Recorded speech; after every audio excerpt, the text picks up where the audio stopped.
Hey friends, Radhe Radhe. Welcome back to our channel that is Gyani politics. और आज हम ले आए हैं नया topic that is NITI Aayog. इसके बारे में हम डिस्कशन करने जा रहे हैं।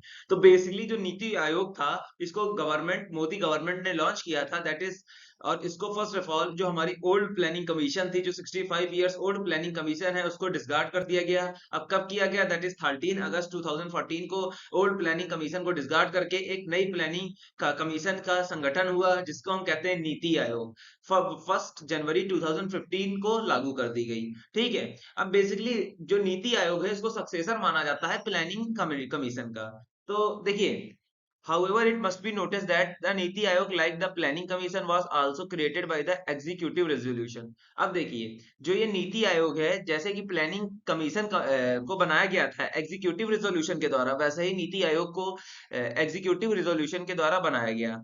अब कहा जाता है जो नीति आयोग है, ना ही वो हमारी कॉन्स्टिट्यूशनल बॉडी है, ना ही हमारी स्टेट्यूनरी बॉडी है। अब देखिए, यहाँ पे कॉन्स्टिट्यूशनल बॉडी मतलब होता है ऐसी बॉडी जो क्रिएट की जाए कॉन्स्टिट्यूशन के द्वारा, और स्टेट्यूटरी बॉडी मतलब होता है ऐसी बॉडी जो एक्ट ऑफ पार्लियामेंट के द्वारा क्रिएट की जाए। तो ना ही ये हमारी कॉन्स्टिट्यूशनल बॉडी है, that is non statutory body and non constitutional body. तो है क्या? अब आता है क्या है। तो दोस्तों ध्यान से सुनिए, ये हमारी एक एक्स्ट्रा कॉन्स्टिट्यूशनल बॉडी है, नीति आयोग।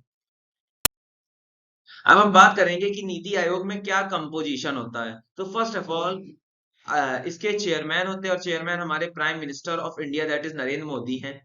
सेकंड, इसमें गवर्निंग काउंसिल्स होती हैं। It comprises CM of all state, CM of union territories and legislature, and lieutenant governors of other union territories. अब देखिए, इसमें जो गवर्निंग काउंसिल्स होती है, जो फैसला लेती हैं, इसमें सीएम अधिकतर सारे स्टेट्स के होते हैं। ठीक है। यूनियन टेरिटरीज के होते हैं, लेजिस्लेचर्स के होते हैं, अब जैसे कि दिल्ली, पौंडुचेरी, जम्मू एंड कश्मीर। और लेफ्टिनेंट गवर्नर्स भी इसमें भाग लेते हैं यूनियन टेरिटरीज के। अब तीसरा पार्ट है, इसमें regional council, they are form to addressing the specified issues and contingency impacting from more than one state और रीजन। अब देखिए, रीजनल इशू ऐसे इशू जो एक स्टेट से ज्यादा और अधिक रीजन को इम्पैक्ट करते हैं, उन्हें हम रीजनल इशू करते हैं।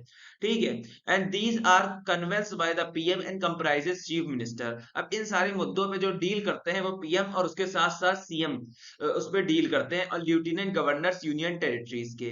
ठीक है। The chaired by the chairperson of NITI Aayog और हिज नॉमिनी। अब देखिए, और इसके जो पूरे कार्य होता है in front of the chairperson NITI Aayog के और उनके नॉमिनीज के सामने।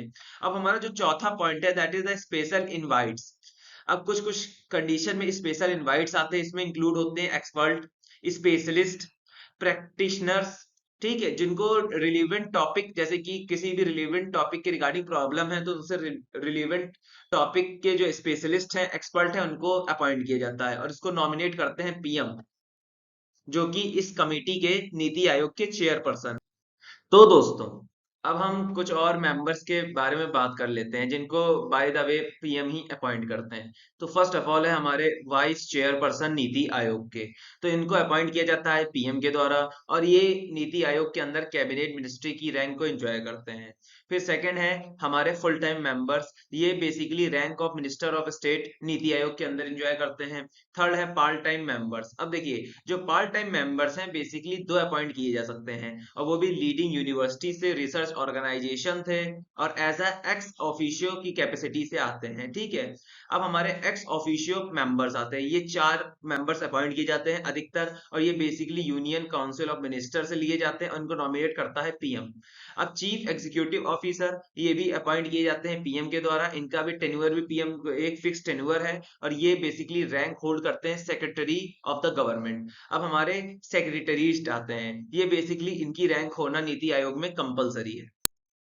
अब हमारे आते हैं कुछ फंक्शंस पे डिस्कस कर लेते हैं नीति आयोग जिन पे वर्क करता है। First, design policy and program framework. अब देखिए, फर्स्ट ऑफ ऑल कोई भी पॉलिसी रिगार्डिंग प्रॉब्लम को फ्रेम करना, और उनसे रिगार्डिंग प्रोग्राम को फ्रेम करना। पहले पॉलिसी बनाना, फिर उससे रिगार्डिंग प्रोग्राम को फ्रेम करना। फॉस्टर कोऑपरेटिव फेडरलिज्म, फेडरलिज्म को इंक्रीज करना।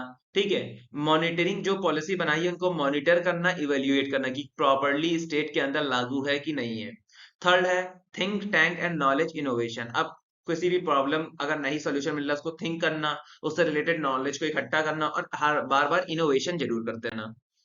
अब नीति आयोग की जो फंक्शनिंग है बेसिकली डिवाइड होती है वेरियस डिपार्टमेंट्स में for examining and looking into sector issue priorities of the national development and economic growth.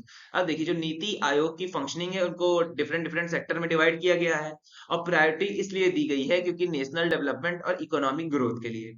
By dividing the entire gamut of the activities of Niti Aayog, the Team India and the Knowledge and the Innovation Hub was constituted, and accordingly to the core version was created. Two hubs are at core of the Niti efficient functioning. अब इनके दो major core हैं नीति आयोग के। The Team India hubs carried out the mandate of fostering. अब पहला hub है that is Team India hub. ये basically deal करता है फेडरलिज्म पे, डिजाइन करता है पॉलिसी प्रोग्राम फ्रेमवर्क पे। तो दोस्तों यही था मेरा video about the NITI Aayog. आपको कंटेंट पसंद आया हो तो लाइक सब्सक्राइब कीजिएगा और जय श्री राधे दोस्तों।